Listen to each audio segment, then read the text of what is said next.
తెలంగాణకు కాంగ్రెస్ శనిలా పట్టిందని మాజీ మంత్రి హరీష్ రావు అన్నారు. సనత్ నగర్లోని హమాలి బస్తీలో బొడ్రాయి వేడుకల్లో కేటీఆర్ తలసానితో కలిసి పాల్గొన్నారు.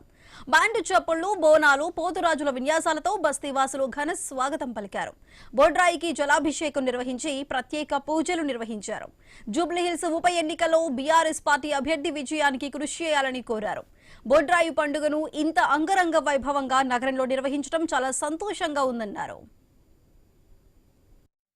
బొడ్రాయి పండుగ చేస్తే అంత మంచి జరుగుతుంది, శాంతి చేయాలని, ప్రజలందరూ ఆయుర ఆరోగ్యాలతో ఉండాలని, మన కోరికలన్నీ నెరవేరాలని ఈ బొడ్రాయి పండుగ చేస్తూ ఉంటాం. గ్రామాల్లో ఇంకా బాగా చేస్తుంటారు బొడ్రాయి పండుగ. ఊర్లలో ఊరంతా కులాలకు మతాలకు అతీతంగా అన్ని కులాల వాళ్ళు, అన్ని మతాల వాళ్ళు ఊరంతా కలిసి బొడ్రాయి పండుగ చేస్తుంటారు.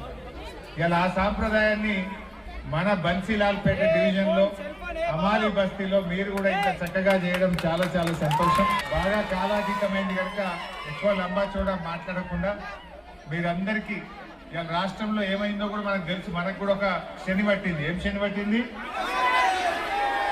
ఆ శని పీడ విరగడ కావాలని, మళ్ళీ పాత రోజులు రావాలి, మంచి రోజులు రావాలని అమ్మవారిని ప్రార్థిస్తూ మీ అందరికీ శుభాకాంక్షలు.